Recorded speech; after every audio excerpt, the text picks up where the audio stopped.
Please tell me, because it makes no sense. My belief is a jury could be convinced by your argument. So I'm not going mad? I said could. It won't be easy. But you have a convincing manner.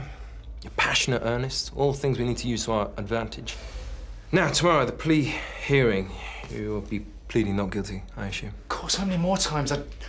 I didn't do this. I didn't do it. I believe you, Mr. Dingle. Sorry. Listen, I have to get bail because I'm going to go crazy if I stay in here another day. That I can't guarantee. But what are the chances? Well, you have a clean record. You're a father to 2 young children, so minimal flight risks. So there's a chance. Now, if that person had in fact been conscious and then was suddenly submerged, would there be a shock to the system? Yes, if it were unexpected. And if a shock were received due to a sudden submersion, would consciousness be kept, or would that be lost? That would be lost at once. You mean immediately after submersion? Yes. Or almost immediately? Actually, immediately. Thank you, Doctor. My client wants to know why you're asking that. It relates to a murder inquiry. You should answer that. Do you want to ask him? My client wants to... I heard. So you wouldn't mind giving us a DNA sample?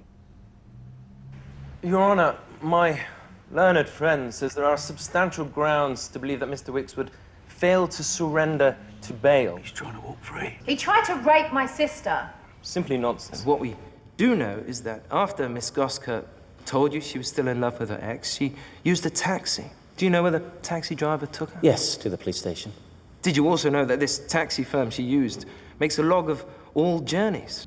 You see, the interesting thing is, Miss Goskirk's taxi picked her up at approximately 4:10 that afternoon. And yet, according to witness testimony, you were still at the wedding reception at around 4. Does that sound right, Mr. Harris? I don't know. According to your version of events, that would give you a time frame of around 10 minutes to return home and then have the kind of conversation you claim occurred between you and Miss Goskirk. Does that really sound plausible to you? Well, I didn't keep a time log. Well, if you did, you'd realize that the sequence of events as you've presented them don't really stack up, do they? I told you the truth. It's a fact that Miss Goskirk's taxi was logged at just before 4 o'clock when several accounts, including your own, placed you at the reception. It's a fact that the taxi driver found Miss Goskirk bruised and shaking 10 minutes later. How do you account for that? She must have called the taxi before I got back. Maybe she was planning on leaving before she told me the truth. But she didn't, did she? At least not according to your version of events. Mr. Harris, there simply wasn't enough time for your version of events to have realistically occurred. Wouldn't you agree? You forced yourself on Miss Goskirk before you left for the reception. By the time you returned, she'd gone. Isn't that the truth, Mr. Harris? I put it to you that you're lying to the court. I'm not the one who's lying here. No more questions.